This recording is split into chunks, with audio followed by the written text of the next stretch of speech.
I'm putting my phone in the charger, so no surprise will happen during this broadcast.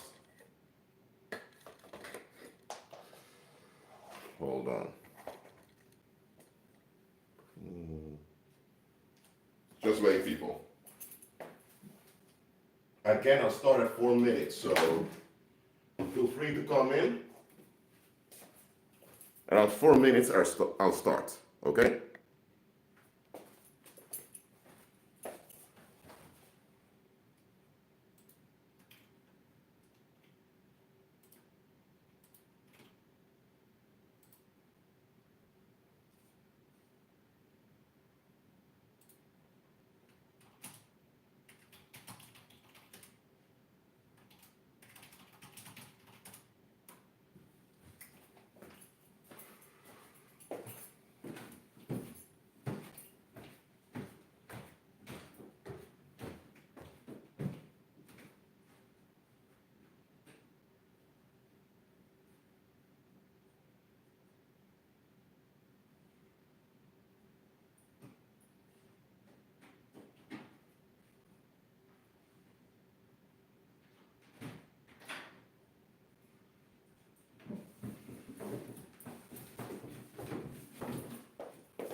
All right. 2 thumbs up, thank you very much. It's very much appreciated. Let me see. Seems like this is a bit out of balance here. Hold on.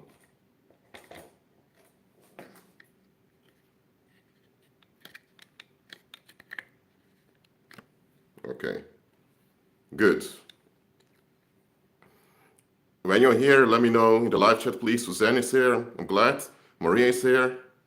Joanna is here. Tammy is here, I'm glad you're here, Tammy. Okay, I'll start at 4 minutes, as I already said. Yes, I'm feeling better, I'm well. I'm not coughing all the time. I don't have fever anymore. I'm not falling on the ground. I can stand on both my feet, as you can see. Praise the Lord. All right. Whatever that attack was, it was shut down. Praise the Lord. Amen. I'm going to use this broken selfie stick during this live stream, just to point to the whiteboard also, just so you know. Also got my keys to it, so let me find a way to calm my keys down. All right, that's good. When you're here, please hit the like button. That will spread the video on YouTube too, for the live stream, I mean. Okay. By the way, it's evening now, so I don't have any natural light from the outside. That's why I have this artificial light over here.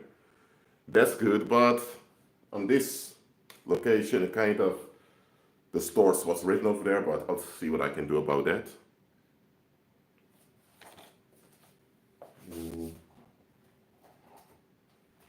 Yes, I think that works well. Good. Okay, 4 minutes have passed. Class has begun. I'm glad you're all here. You're right on time. I made a video before, or actually I made videos before about the situation of ritual crime in the Netherlands. And also made a live stream in which I went through the whole history of how the Netherlands has been subjected to a ritual pattern of false promises over and over again. So if you haven't watched that live stream yet, please watch it after this. I'm not going to repeat everything from that live stream. It would be too much. Now, I want to begin with 2 things over here. First of all, every country out there, whether it's Russia, the United States, or New Zealand, or Zimbabwe, whatever, every country has 2 hierarchies. Okay? What's a hierarchy? A hierarchy is a violent chain of command that decides who has the right to control whom. Now, every country has a political hierarchy and a paranormal hierarchy. The paranormal hierarchy has to do with how the public is kept in a state of negativity. The political hierarchy is how the public is governed on a daily basis. So let's look over here. All right. So the political hierarchy and the paranormal hierarchy. Now, the political hierarchy is based on the social conventions. So people throughout history agree this is how we do things around here. For example, in the Netherlands, since the revolt against King Felipe of Spain in the late 1500s, the convention became that you have this war regime over there called the States General in the Hague that governs our affairs for us. And you have the House of Orange that manages the States General. Now, the House of Orange today, well, you should call it the House of Amsberg, and to be frank, but the Orange House today is the Royal House of the Netherlands. So, social conventions. Now, the political hierarchy also deals with financial stability, how the finances are regulated in an area. Well, the Netherlands is a kingdom in which the king is a central economic figure, and that is how the economy follows suit. There are historical bonds based on traditions, and there are international agreements, how they recognize how the Netherlands is governed. And the Netherlands today is a kingdom consisting of the 4 constituent countries. The Netherlands, which are the European provinces. You have Aruba, an island nation, Curacao, where I'm from, an island nation, and Sint Maarten, another island nation. And the other 3 Caribbean islands are special municipalities, which are assigned to one of the provinces. I believe it's North Holland, but I'm not sure about that. Anyway, the political hierarchy of the Netherlands goes like this. You have the public, which are the people that live over here, and they are managed locally by municipalities, which are the local cities, local villages. They are the municipality. Okay? Municipality comes from Latin municipium, that means a city or an area that received certain privileges from Rome. Anyway, so you know that is rooted in the Roman Empire also. So you have municipalities locally. Above them, you have the regional provinces. By the way, provincia or province means an area that provides. And those provinces provide for whom?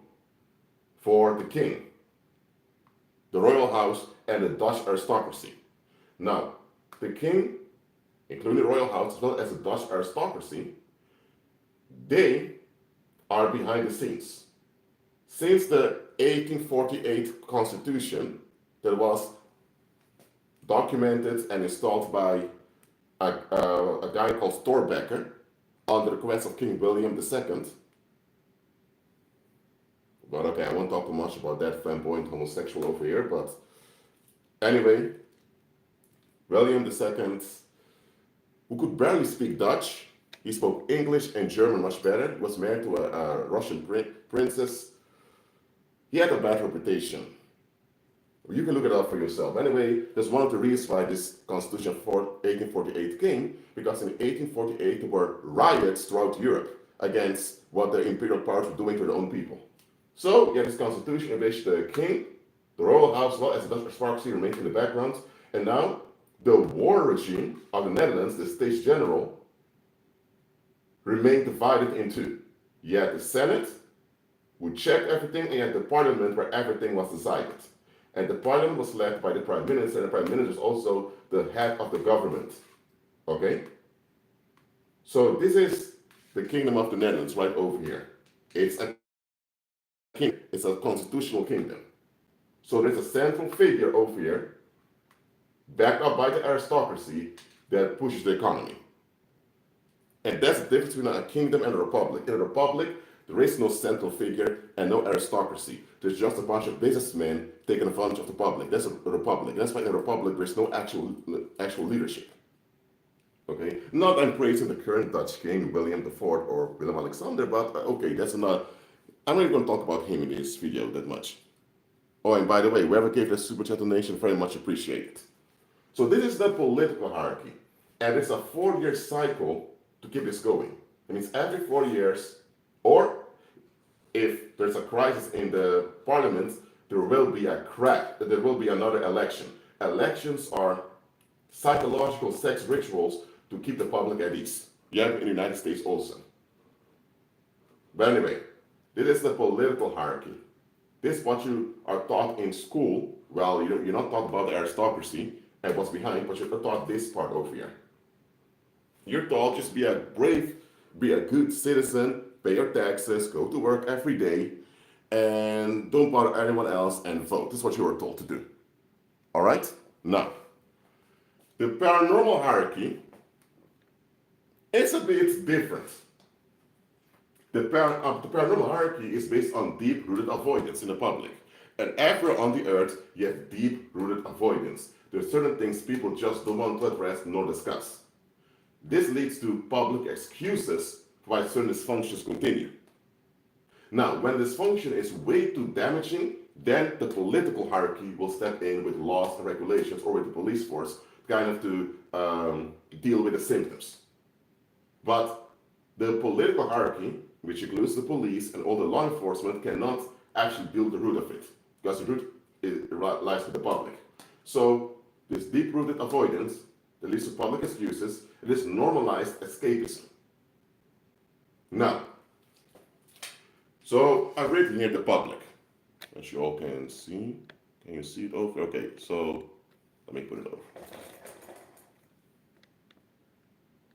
Okay, so you have the public. The public generates negative tension because of the avoidance, the escapism, all of that, so generates negative energy from the energy fields. This generates dark clouds in the atmosphere. And those dark clouds go high into the atmosphere of the Earth, above this area of the Netherlands, and there you have 12 strongmen appointed by the enemy to make sure this revenue of negativity remains in the area. Now, each strongman has at least one legion attached to him to protect them. Because remember, demons are not safe amongst each other. Demons are quite unstable.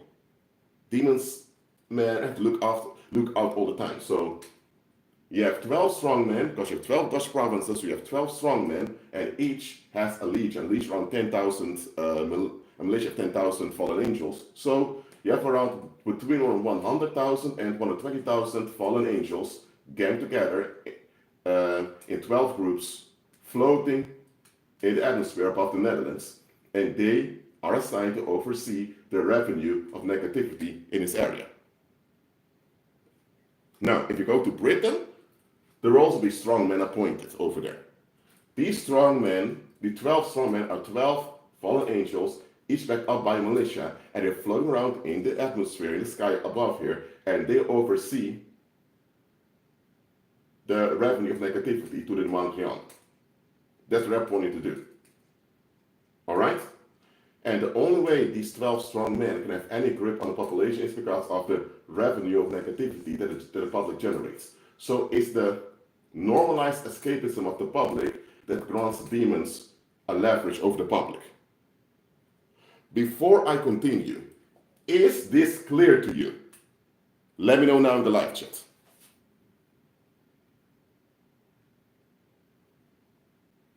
Let me know, is this clear to you? How this demonic grip works?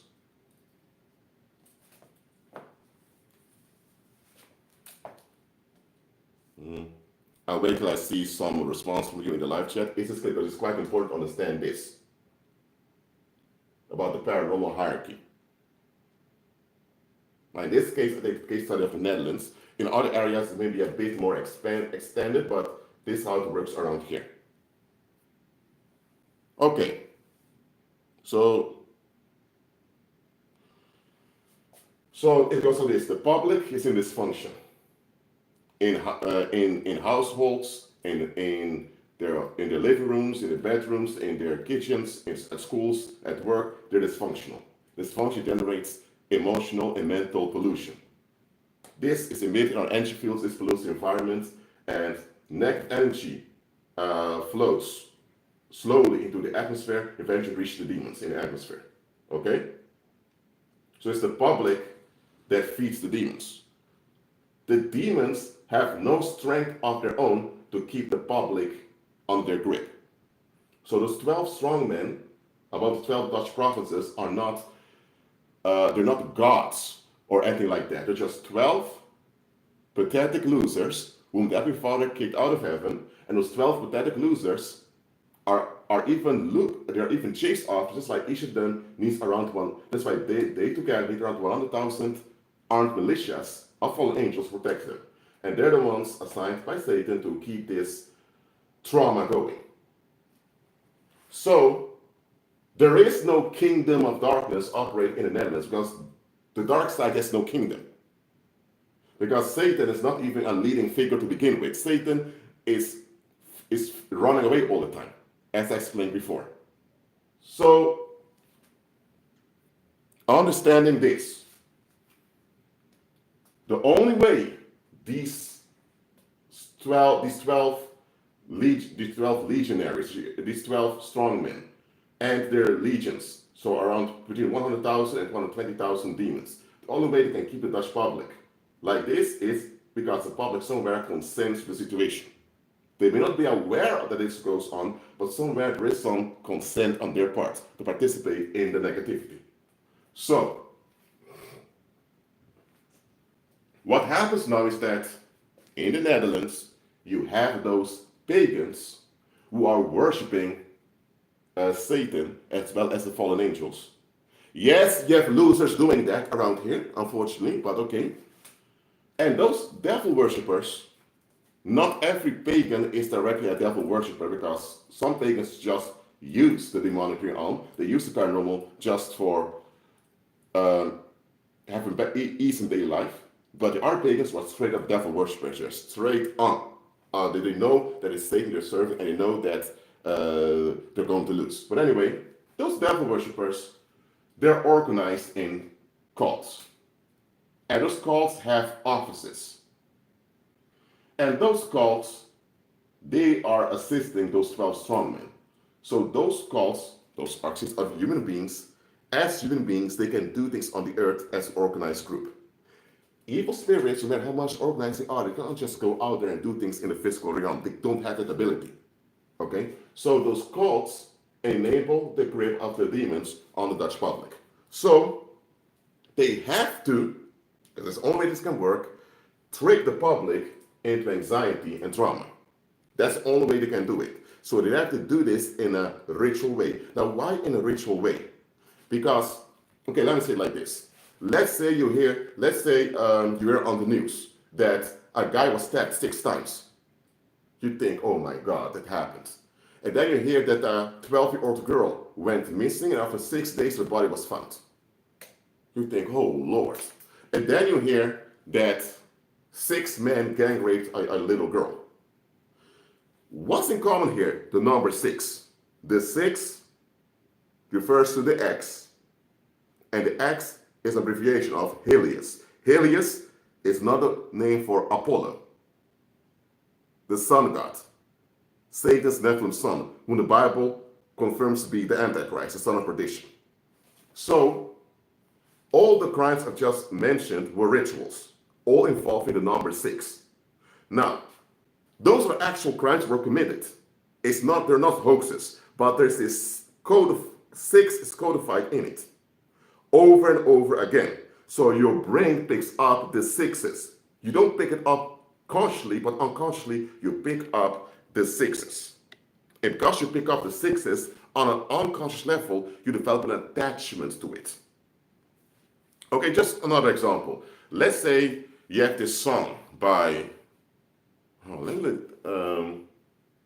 say you have this song, this sad song that they play on the radio. You hear it for the first time. You think, what type of weird song is this? But then they keep playing it on the radio over and over again. Eventually, your brain develops an attachment to this song. So even if you're not comfortable with the song, when you hear the song, there's some type of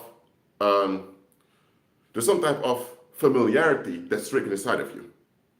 And so when you're in a group together with strangers, you all hear the song, you develop a bond together. So what the devil worshippers want is they want to bond you in trauma together.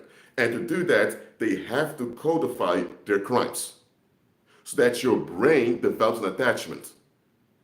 So that's why they love to use those weird hand symbols often. For example, you have this one over here, 3 times 6. You have the peace sign, which is also a Baphomet sign. You have this sign over here, the horned god. And you have hiding the hand. You have a lot of type of stuff. Now, common people out there also do this. When common people do this, often mean great job. Well, don't do that in Eastern Europe. Some place in Eastern Europe, it means you're a 0. Okay, so beware of that. So people say there's peace because they don't know any better. It just means a lovely gesture you do as young people. So when the public uses those hand signs or those symbols, often they just do it out of convenience. They don't know. When the devil worshippers do it, they do it to put an imprint on your mind. They can't go into your mind directly, so they have to affect your brain. So that's why they normalized their symbols out there so that people think, oh, that's just the rock and roll side, man. Don't worry about that. Yeah, and that's why I see politicians doing it on a regular basis.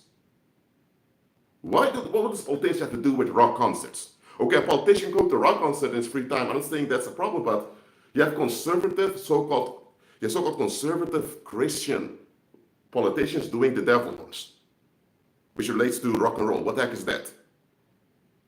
So that's why they do it. So don't be afraid of those hand signs or those one-eye symbols, all of that. Those things are just to develop familiarity in you. Why? Because when you are familiar with something, you're more likely to tolerate it. For example, if you would go to, well, let me say like this. If, for example, if you would go down to, let's say, the south of the United States, there's certain things you better not say. Okay, for example, the words nigger or nigga. Now, if you're African American, you can say it to another African American. But if you're not African American, use that word, man, you can be beaten up or you can be arrested. But if you are in the North United States, for example, in Michigan or whatever, there are some places you can get away with that. It has to do with what people are familiar with. Or in some areas, you can make sexist jokes about females. In some places, like in sport clubs or whatever, it happens, where there are only men around. But if you're at an office where there are feminists working, don't make those sexist jokes over there because you can get fired or you can get sued. So why? Because at the office, they're not familiar with those things. In the wardrobe, at the sports stadium, they're more familiar. So the thing is, what you are familiar with, that is what you will put up with. That's human psychology. So the devil worshippers, they cannot force you to agree with them because most people will not do that. They have to familiarize you with their negativity. And by you becoming familiar with it, you become part of it. Now, you're not part of it in the sense that you pledge an oath to Apollo or to any of those other evil spirits. You're not part of it because you signed your name in blood or because you fought against every father or whatever. No. You're part of it because you're being familiarized with it. Now, once you are familiarized with negativity, the only way out is to see through it and to process that you've been tricked into this. Now, you don't have to be an active participant in what goes on, but the fact you're familiarized with it means that you're drawn into it. Because without your familiarity, the demons would have it very hard. And so how do you undo this artificial familiarity that has been put inside of you? You don't fight it. You don't resist it, because it will only make it worse. Because that will be you use negativity to uproot negativity that's been programmed inside of you. You just see through it and admit, okay, I was tricked into this, I was deceived, I was used. Heavenly Father, forgive me, give me insight, and then you process out what you've been familiarized into. Because it's not only the violence and familiarity, it's also the excuses. Because if they don't familiarize you with the excuses, you won't excuse whenever bad things go on. For example, in the Netherlands, it has been going on for a while that politicians, as well as many officers, have been denying the existence of ritual sexual abuse. Even though there were signs what's going on, even foreigners admit this thing goes on over here. So the public was conditioned into denying it, saying, oh, those are just conspiracy theories, or oh, those people just have mental issues. The public has been familiarized with excuses. So when the public hears about these things, saying, oh man, it's just a conspiracy theory, or this they just brushed off. So when you're familiarized with something, you're often not even aware that you have been conditioned to agree with something. When you become familiar with something, that's an agreement. It's not an active agreement of you saying, I agree with this, but it's your passive tolerance that makes it possible. Do you understand this? How devil worshippers familiarize you with evil. Do you understand this? Let me know in the live chat to see if I need to go over it again. Do you understand that part?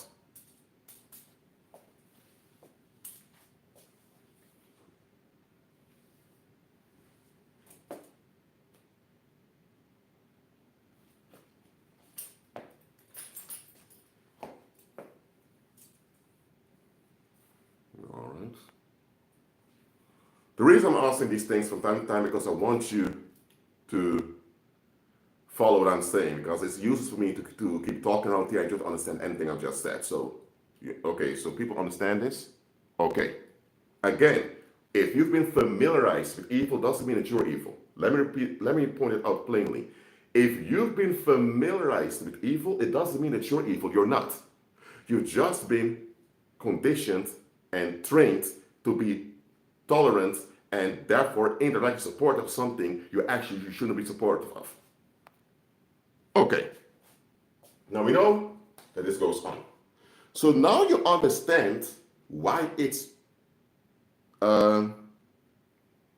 useless to use the political hierarchy to deal with this. Because to a big extent, the political hierarchy depends on this. Many of those involved in the political hierarchy are secretly also involved in this over here. So using the political hierarchy, which is just an external administration, to deal with this cannot happen. Because it's the public has to become better people. That's it. I don't think everyone here are bad people, but they need to become better. It's by them becoming better that this generation of trauma stops and the demons lose their grip. That's how it goes. Okay. Now, if you're familiarized with evil, and eventually you're going to notice about yourself that something is off with you. And something is off with you. You've been tricked and linked to negativity. If you don't face that something is off with you, that in the long term will accurse you. That's true. But not that if you've been familiarized with evil, automatically you're evil, you're a bad person. No, that's not true. That's why we as believers, we ought to be renewed in our mind, and we shouldn't be unequally yoked with unbelievers. That's why the Heavenly Father warns us about that. Okay? So, now let's continue. So those cults have to do local crime here and there in a ritual way. So that means every time you do a ritual, they'll make sure it's broadcasted. Because why would you do a ritual and nobody knows about it? The purpose of the ritual is to familiarize the public with negativity. You familiarize the public with trauma, with hurt, and with sadness. You need to familiarize the public with sadness, trauma, hurt, and all of that, so that the revenue of negativity continues to the demons. So if they would gang rape a woman for 6 hours long and then dump her body, they're going to make sure that there are some of those people leaking it to social media, or they'll be the ones contacting mainstream media themselves saying, hey, something bad happened over here. They'll be spreading the images around. They'll make sure it's spread around. Because if they do it secretly, nobody knows about it, hey, what's the use of the ritual? So today they have social media. And today through social media, they spread around like wildfire. Today the spread around goes faster than ever before to social media. All right? Oh, and by the way, those sex scandals in the Dutch entertainment industry that came out in early January, those are rituals too. But I'm not going deep into that right now. All right? There's still investigation going on, but just so you know, the rituals were too obvious and they were exposed. So Now you have Fall Guys. But anyway, which cults are actually involved in this crap over here? Now there are actually four main pagan movements that are involved in this. You have the Osiris cult, which is international, which is more focused on foreign fame. Let's say that you graduate you have your master's degree, and now you want to make a career and you want to make connections. Join the Osiris cult. The Osiris cult has its main place in The Hague. I've written down here, in The Hague. You have the Neptune cult or the Mermaid cult. Okay, those are involved in maritime trade or banking, or the financial world. The Neptune cult was also the cult behind the Dutch East Indies Company, or VOC, which also intensifies the transatlantic slave trade. Yes, most of those corporations that were involved in the transatlantic slave trade were part of the Neptune cult. Now you know that. And by the way, the pirates were called themselves for a big part, also related to Neptune. But that's another thing. Anyway, the Neptune or Mermaid's cult is also operative in the Hague because it's close to the sea, as Scheveningen and some the meat and do all their weird stuff. And by the way, there's also a restaurant, I believe, with a statue of Neptune over there. I'm not implicating them in this, but it's a bit weird. So at Scheveningen, that beach in the Netherlands, they can kind of come together. And you have two cities, Vlissingen, I believe in English called Vlissingen, and Middelburg. Those are in the province Zeeland, in Dutch Zeeland. So the province Zeeland, namely Vlissingen and Middelburg, as well as the Scheveningen and The Hague, that beach, that's where the Neptune Mermaid cult loves to hang out. Oh, and some are still playing this tradition of rescuing Neptune from the sea. It's a tradition they do. Rescuing Neptune? You're rescuing this fallen angel? That in the fact alone they play these games as tradition, or it's already alarming. But anyway, if you're from the Dutch province Zeeland and you're not part of this, good, don't be. Okay? If you are, please repent. Then you have the Wednesday cult or the Woden cult. Well, this one is a revival that emerged in the 1870s. There were Woden worshippers throughout the history of Europe, of course, amongst Germanic tribes or the Norse peoples.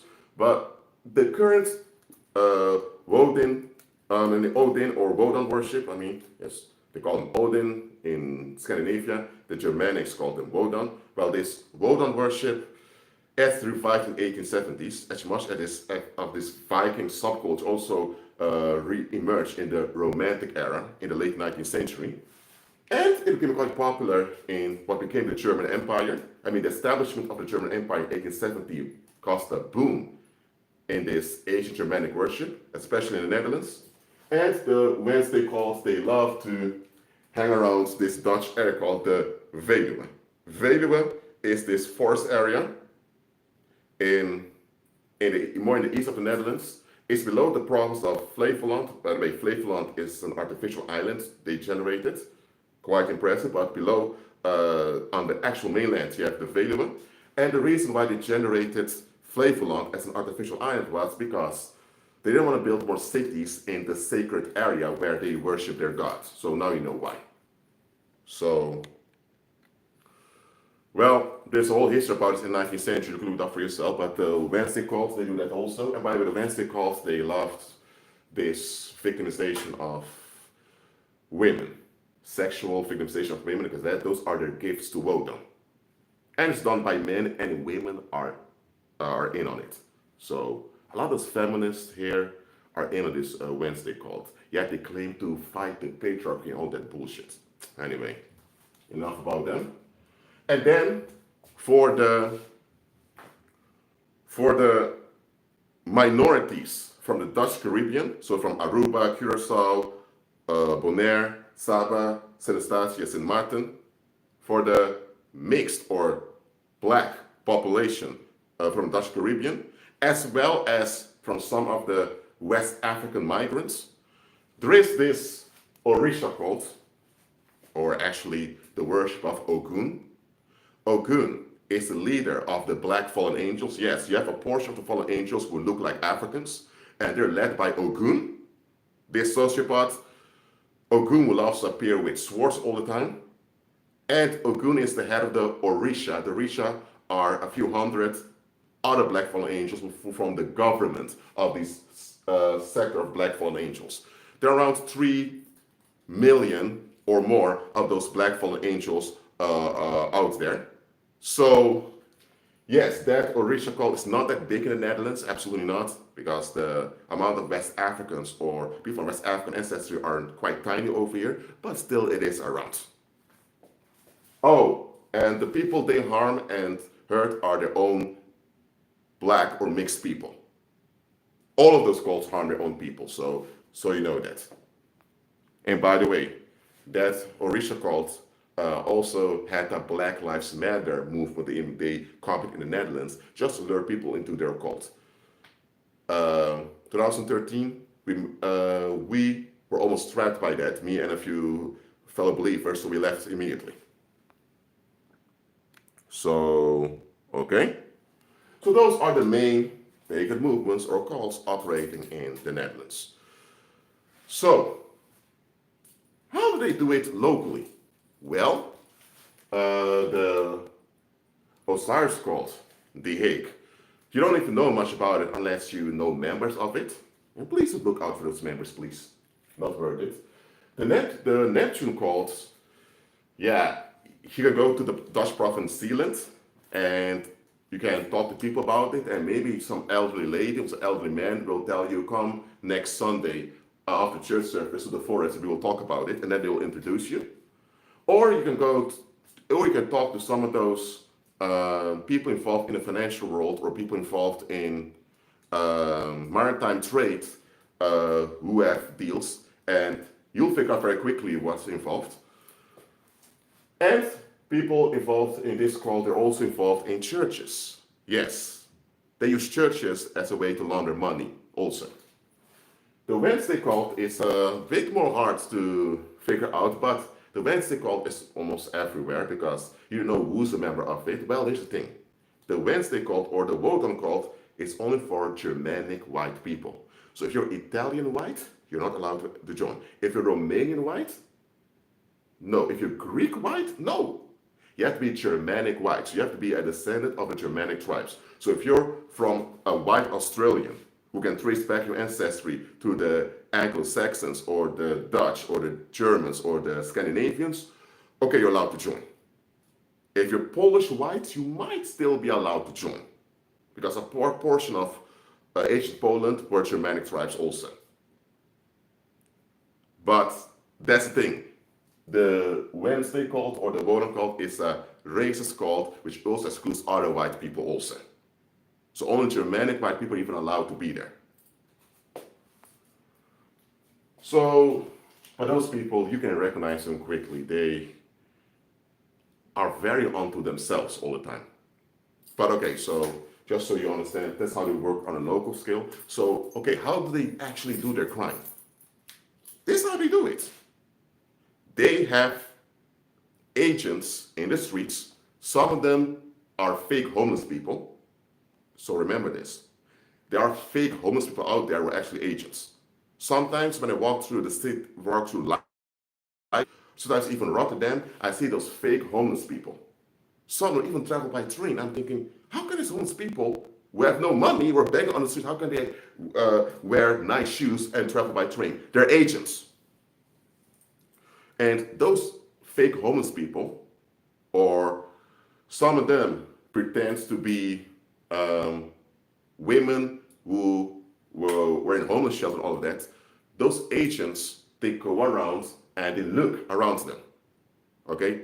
Sometimes you have people driving around in a car endlessly. Where do they get the money to pay for the gasoline for the car to drive around or like that? They do that to check around. And what are those agents doing? Those agents are looking for neglect in the public. Man, hold on. I need to delete this in this channel over here. Was okay, because some channel began to leave some weird sexual messages over here. Sorry, don't do that over here. This is a serious live stream. So you're blocked now, whoever you are. Praise the Lord. Amen. By the way, can you all hear me clearly? Good. So those age look at where's neglect. For example, let's say that there is a high school, okay? At the high school, we have, let's say, 2 high school girls, 14 years old, who are a bit on their own. Either because they can be autistic, or they can be a bit socially awkward, or it can be that they have some trauma or whatever. So you have, let's say you have 2 high school girls, 14 years old, and they're both Germanic white, okay? Now, the Wodan called, they need to offer some gifts to Odin soon. So they need 2 fresh white girls, Germanic white, in order to violate and hand over as a gift. So what happens? You have one of those agents who pretends to be who's a drug dealer, and he passes by a high school, just walking around. You know, walking around in with those sagging pants. They copy the hip hop culture from the black community. I hate it when they do this, but you have those white male agents who copy the hip hop style from the black community. Yo, yo, yo, and all of that. And they do that just to appear cool. And by doing that, they have quote unquote swag, and some of the teenagers like them or begin to talk to them. And those men look around and they notice, there are 2 girls over there. They're a bit awkward, a bit on their own. They're not really taken care of that much by the people around them. So the guy then begins to talk to some of the men, yo, who are those chicks over there, man? And then someone tells them, oh man, just leave them alone. They're too young for you, man. They're 14. Let them be. Thanks, man. I'm 19. I'm gonna get in trouble with the police, all that. Yeah, of course not, man. They're too young. Oh, there's another one over here. That drug dealer then goes to one of those meetings places and tells one of the warlocks, who's a handler, saying, hey, in this school here in Rotterdam, I saw 2 teenage girls who were a bit on their own. I found out what their names are. These are the names. And me and my team, we checked their social media. We even checked it. So we also, 2 of us followed them for a while all the way home, secretly and all of that. So we took some pictures of them. This is it. And then when the warlock agrees with others, okay, these ones are good, then they will send the kidnappers. And the kidnappers will also follow them for a week or 2. And if the kidnappers figure out, oh, those girls, once they're out of high school, every time they're out of high school, they cycle to the McDonald's, from McDonald's they cycle all the way home. So you know what? People wait on them after they leave the McDonald's. And then when the girls pass by the McDonald's on the way home, somewhere over there, you have an elderly lady who's on the ground with groceries, and the girls think, oh, ma'am, what goes on? So the girls who have a good heart step down, thinking, ma'am, can we help you? They step out the bike, start helping the elderly lady. And while they're helping the elderly lady, suddenly 5 men, big men, put blankets on them and take them away in a truck or in a little bus. Then the girls are brought to some location. They're scared and all of that, which is the purpose. They're kept there for maybe a month or 2, and then they're quote unquote given food and all of that, and then the sexual exploitation begins by the older men who are screaming and shouting for Wodan to help them out in all of that, and the females also see what goes on. And once the women are finished using, they're kicked out. Or if it's too much to bring them out, they will give the girls the honor of being killed as a sacrifice. And that's done ritually also. That's how you have women. It doesn't only happen to teenage girls, it also happens to grown women also. That's how you can have grown women that suddenly go missing, and the family's thinking, what happened to her? She left, she never came home. Indeed, she didn't come home because she was snapped away. I just explained to you how they kind of operate. They can't just go out there, jump on a female, and bring her to a car. First of all, If they do it in public, people are going to say, whoa, whoa, whoa, wait, what do you? Dutch people are going to think, what goes on? And the police may get involved. So they have to know the vulnerability of their prey. So look, you avoiding social media or you keeping social media private won't help, because they used to do this before social media. Okay? Now, of course, you shouldn't go on social media and tell everything about yourself so that people can predict you. But even before social media, is how they did it. And sometimes you have accomplices, people that work at the school, or maybe a woman went missing from work, and there's a colleague at work who's part of this Wednesday cult. And he is an administrator, and she's a manager, but he kept an eye on her, and he captured her shadow because he's an administrator, so he's able to find out when she works. And he told this to the cult, and the cult said, okay, then we will take care of it. And after they kidnap her, the administrator receives a secret envelope with some cash in it, maybe 5,000 euros, sometimes 20,000 euros, or maybe if individuals cheat, they say, hey, here's a voucher, you can go to the red light district and have an hour sex with whatever prostitute you want. Or they get a bag of weed at home. Hey, here's your weed, man. You can smoke as much as you want. Every week you get the bag of weed. Sometimes it's like that. It's not always money they pay the people that collaborate. Sometimes collaborators only get a bag of weed or some prostitute's time. Yes, people are willing to sell you out and put you in harm's way, or your children or the people around you, just for a bag of weed or a half hour of sex with a prostitute. Yes, there are people willing to do that. All right? So, if you, and I'm talking to all the Dutch women watching this, because the Wednesday cult loves to go off, they love to victimize their own. Okay, and by the way, all demons hate females, so also those devil worshippers. And for every Dutch female out there, please look around you. Don't walk outside with your AirPods or earphones in, just looking at your phone all the time. Stop having this cocky, leave me alone attitude, this bitchy feminist attitude. Let it go. Look around you. And here's the thing, ladies. Not every man that approaches you wants to have sex with you. Some men just want to have a normal, casual conversation with you as a fellow human being. Not every man that approaches you wants to get between your legs. No. Okay? Because here's the thing. Women need to have good men around them to look after them. So, I advise you, receive good men around you.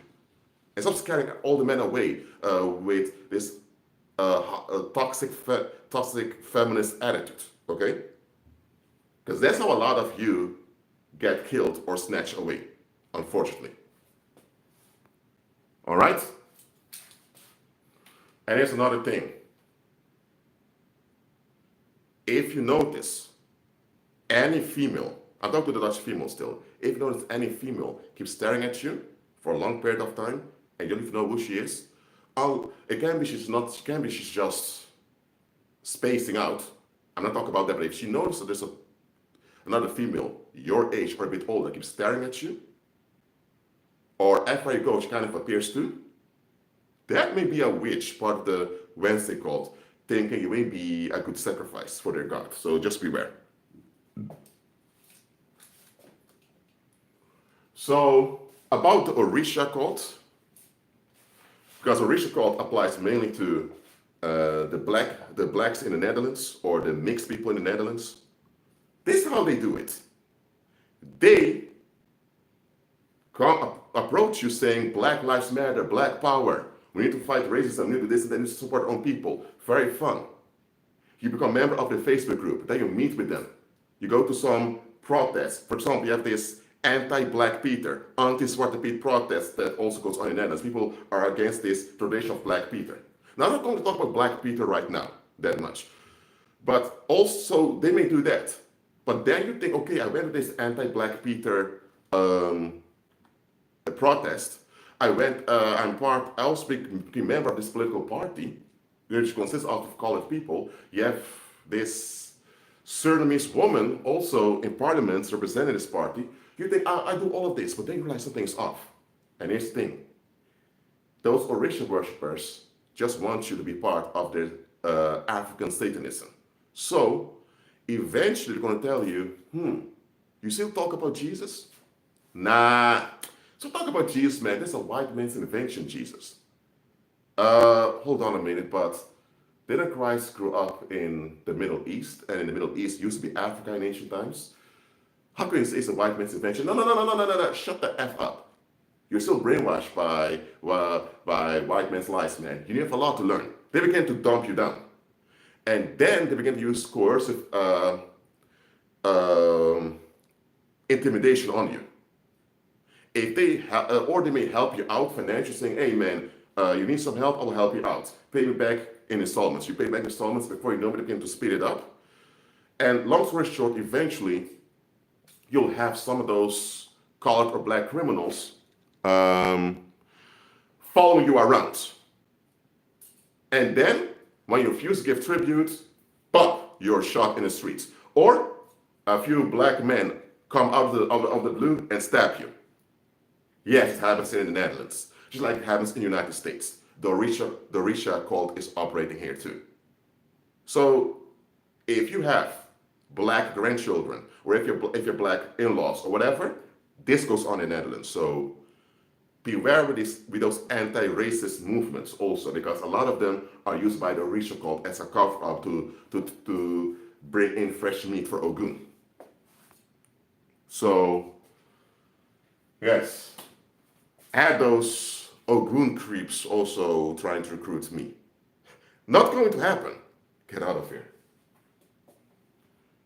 Just because Ogun looks black doesn't mean I trust him. He's a fallen angel. Come on now. All right.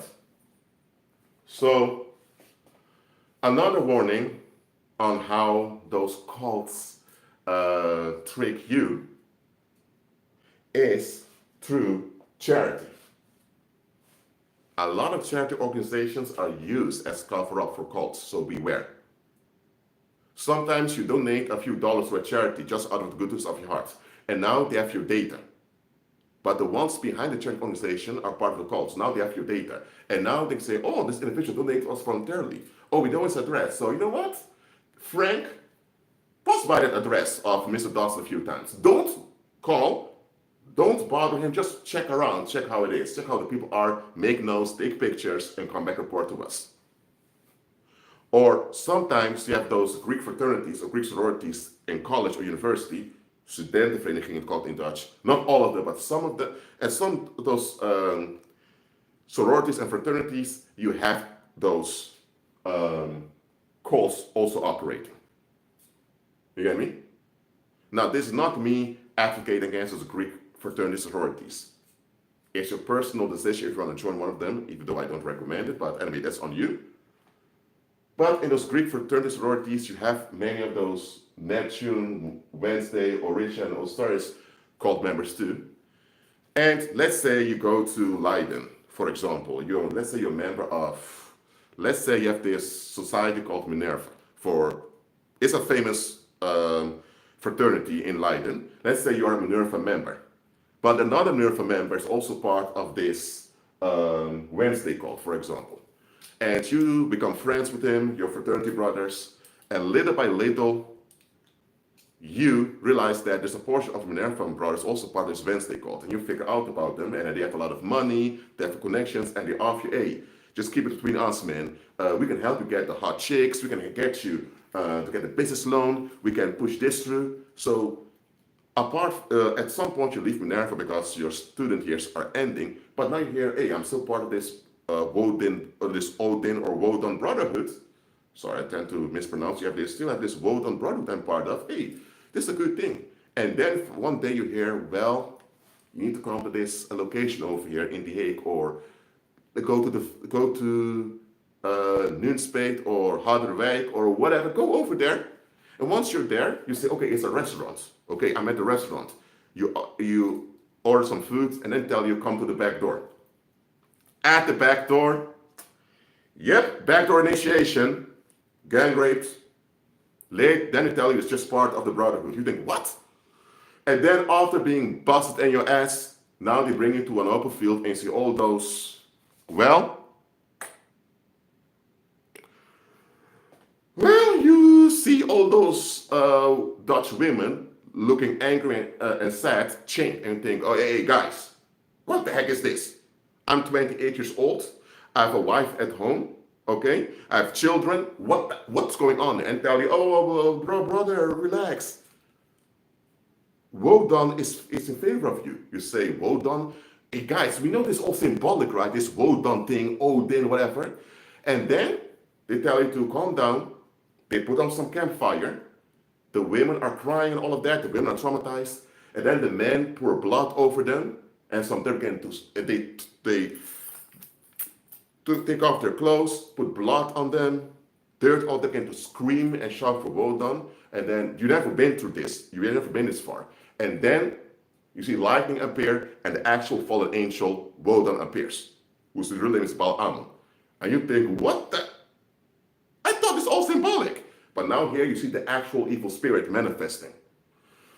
You think, oh my God, this is real. You get terrified. And then they tell Wodan, we have another brother over here who joins. And then because you're terrified, you think, well, let me just cooperate. You've just been ass raped by them, and now you see this, you just cooperate, and that's how you get deeply into it. And now you tell your wife at home what happens. Eventually, your wife will find out, either your wife will leave you and the children, or your wife will become a silent, collaborator with what you're doing. That also happens. Oh, and by the way, most of the time, within such cults, they are the ones choosing your sex partner. They don't want you to just meet someone on Tinder. Wait, don't go to Tinder. They don't want you to meet someone on a dating app or to meet someone from high school or someone in college. No, they want to decide who you have sex with. Whether it's the Orisha, the Wednesday cult, or the Neptune, or the Stars, whatever cult it is, they decide who you have sex with. You get me?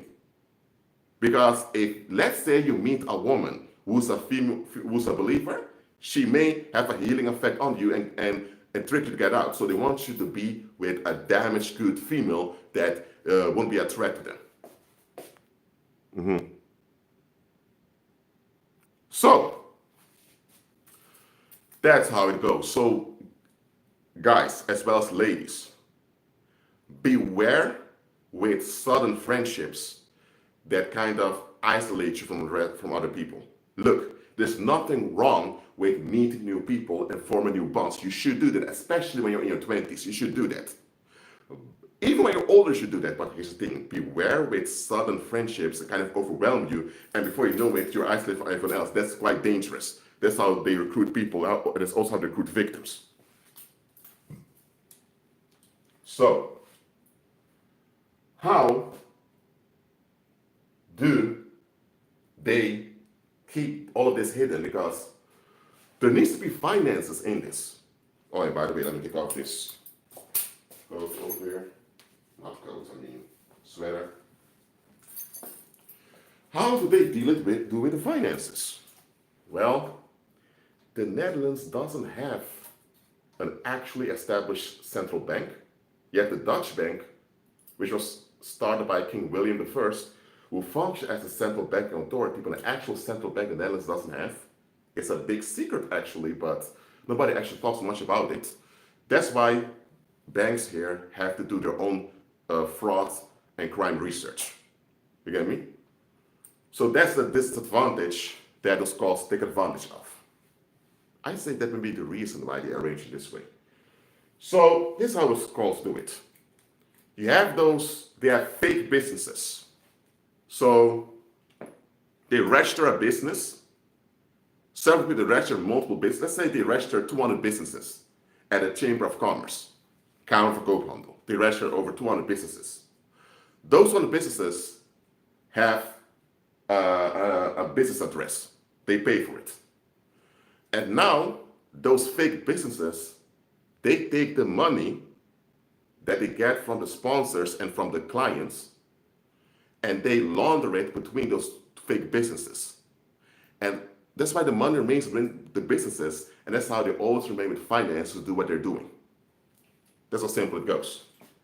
And sometimes they use real businesses as a cover-up. They love to use real estate because real estate is a stable sector of the economy. The, let's say, the retail or the restaurants and all of that, that's not really a stable place to do it, because look, let's say you have 400,000 euros and you need to launder money within a week. You can't say, let me use 3 restaurants here to money launder 400,000 euros. It's not going to work. You know what I mean? Because then you have to pretend like this restaurant, which normally has only 800 visitors a week, had 9,000 visitors. Yeah, you have to fake things like that, and it's going to be quite difficult. So restaurants, retail, such sectors are not handy for money laundering. They often go to the real estate and to churches. Real estate and churches, those are the places they go to launder their income. With churches, it's easy, because many of those called members become members of a church. You get me? And once they're a member of the church, they give tithes and offerings. Okay? And the tithes and offerings go to a common fund of the church. And often, either the pastor or someone of the church is involved in the cult also. That's how they launder the money through the church. And because the church often has an exemption from paying taxes, it's the easiest thing for them to do. And because in churches, people tend to have their own philosophical thinking anyway, they can use the freedom of religion clause of the Constitution to hide what they're doing. That's why you hear about a lot of sex abuses with churches, not only the Roman Catholic Church. So the real estate, as well as churches and cars, the car industry. The car industry is it's more obvious, it's risky, because a lot of criminals are using the car industry to transport drugs or to sell stolen cars, all that. So the car industry is quite risky for fraud or money laundering. But that's also used by those cults also. All right. So now I've explained all of this to you. Also about the money laundering. I explained about locations. I explained about political and paranormal hierarchy. Now I want to focus on this part over here. So hold on, let me get closer. Okay. So they do all those crimes locally, and they launder the money of the crime. But what is it that they need to keep going? What is the trauma or the pain they have to insist in the public? They have to cause this harmony in God's sexual blueprint.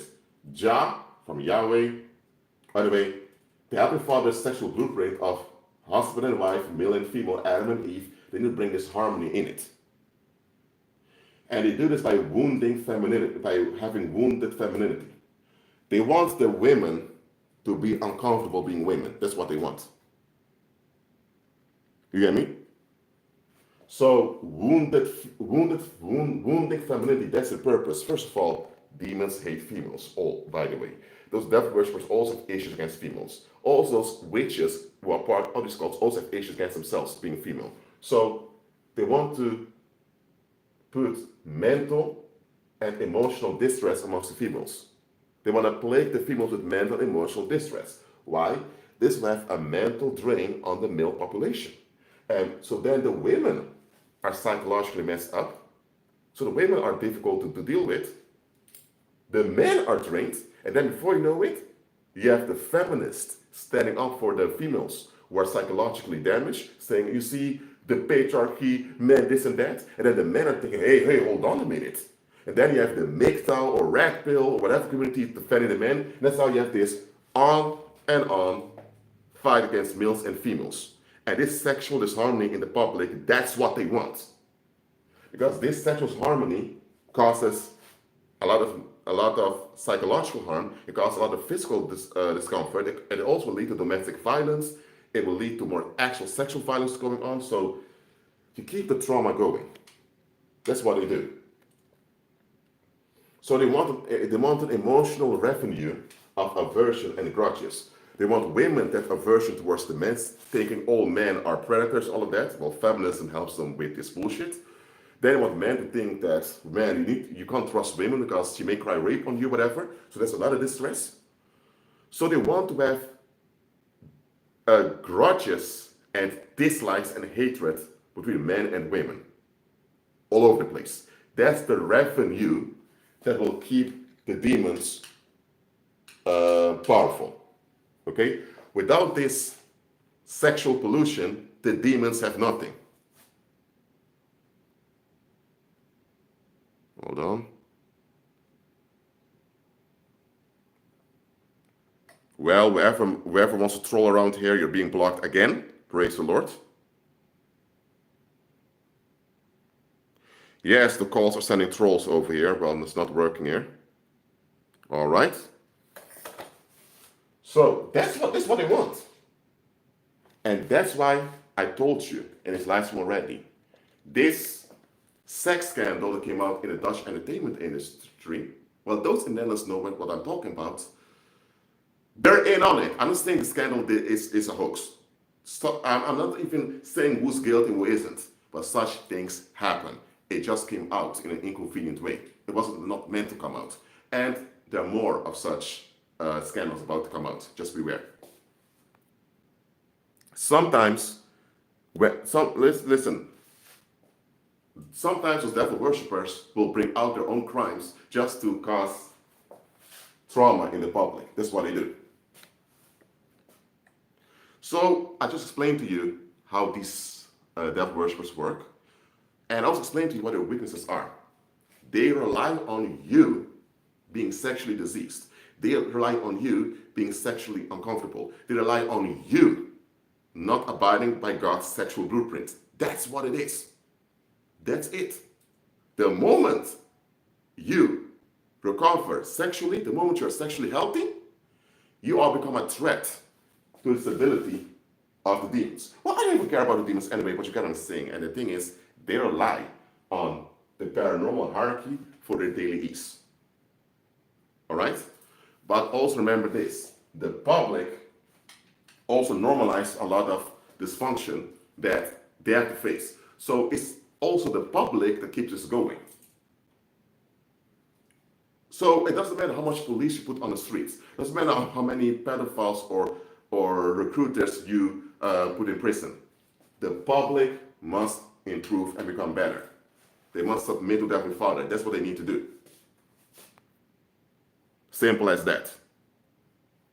So how to eradicate ritual crime or ritual sex crime for the Netherlands? With believers, it's simple. Don't believe and don't agree with the public excuses. What you do is you turn your attention away from all the sexual anger, all the sexual conflicts out there, and you focus on agreeing with God's blueprint for you. That's what you do. And the more you do that and the more you operate in that, the more of a grip you get over life circumstances. And that's how you eradicate this devil worship from the Netherlands. That's how we do it. Now, will people be happy with this? No. There might be a civil war when you're about to eradicate the devil worship from around here. But I just told you, this is how you do it. You don't do it by just making documentaries on YouTube. Now, documentaries are fine. Make them to inform people. But you don't do it either by just going to church every Sunday and sing a praise over there. You deal with it by actually becoming sexually healthy yourself and to see through the sexual garbage society is feeding you. That's how you uproot this. But hey, a lot of folks here, they enjoy the sexual pollution because they just want to escape and escalate and not face themselves. Well, that's on them. They are the hidden collaborators. But you know what? Believers in the Netherlands, I just told you how to deal with this. Don't put your trust on the police. Don't put your trust on the legal system because, again, the political hierarchy cannot solve this because the issue's in the public. The public must improve. Now, can you force people to become better? No. But you can become better yourself together with other believers and then shut down the neglect of the crowd. Because all of this can only continue by public neglect. So, this attitude in the Netherlands of mind your own business or stay in your own lane or leave me alone or let me stay with my cup of coffee and leave me at peace or this narcissistic leave me alone attitude, it needs to go. because it's that attitude that keeps all of this in place. All right. Are there any questions about this topic? Let me know in the live chat, please. And by the way, I'm going to stay here for a little while. I'm not going to close down the live chat. So comment your questions, please. If I can't answer them, I'll answer them. All right? If you have to go now, okay, then you have to go. Thanks for being here. If you have questions, just ask them. I'll check when I get some.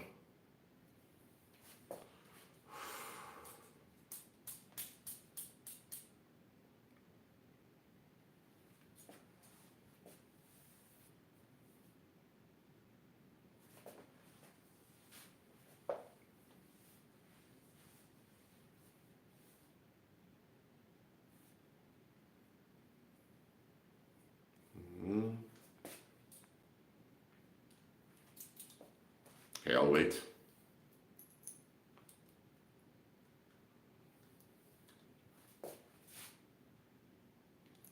Okay, you have the Osiris cult, you have the Mermaid cult or the Neptune cult, they worship mermaids. You have the Wodan cult or the Odin cult, as also called in Scandinavia. Or you can also call them the Wednesday cult because Wednesday is named after Wodan. These are Germanic cult only. They don't want any other type of white people unless only Germanic ones. And you have the Orisha cult, but that's one's only for the black minority.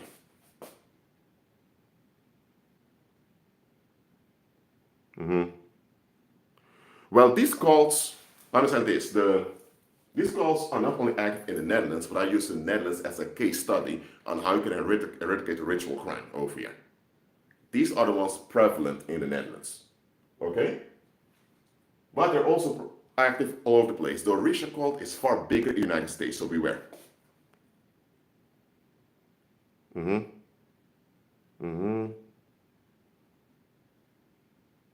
Not Irisha, Orisha. Okay?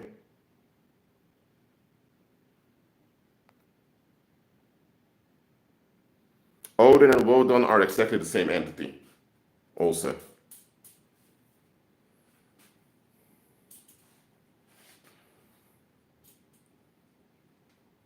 All right. Yes.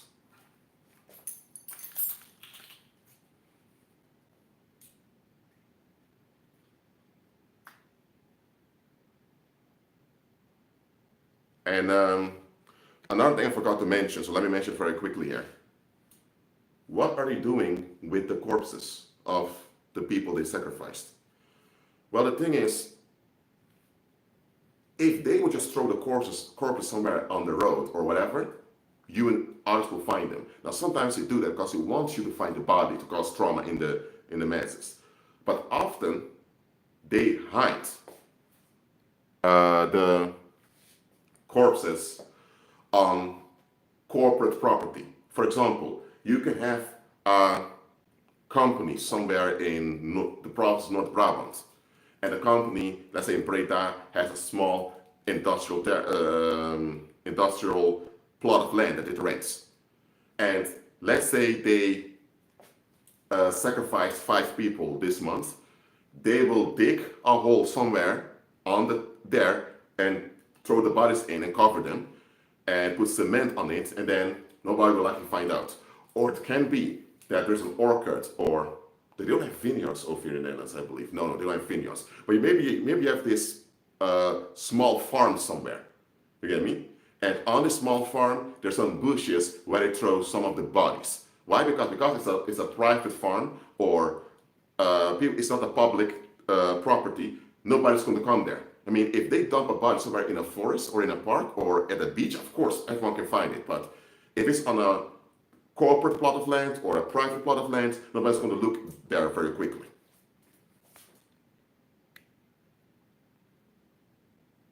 All right? So, a lot of those missing Dutch women, look at orchards in the Netherlands, or those tiny remote farms where nobody comes. Just look at those places. Just an advice I'm giving you.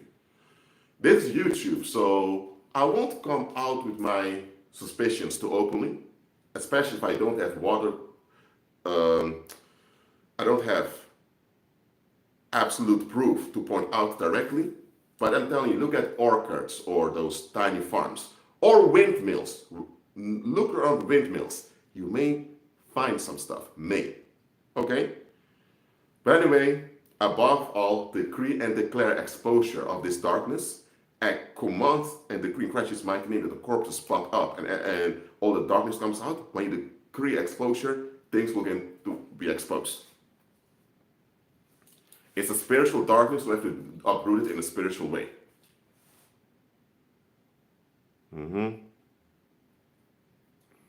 So if you get a job to work on a tiny farm or at some remote location, beware. Because sometimes you go there just as a day worker or you're sent by a job agency, you're just working there, and then suddenly you witness things you didn't want to witness. Or because you're a witness, they either pay you off or they kill you too. So beware of taking jobs in remote places, whether it's a remote farm or somewhere in the harbor or whatever, beware with that. If you feel like not taking a job, don't take it. I'm telling you. Good. Are there any other questions? Let me know in the live chat.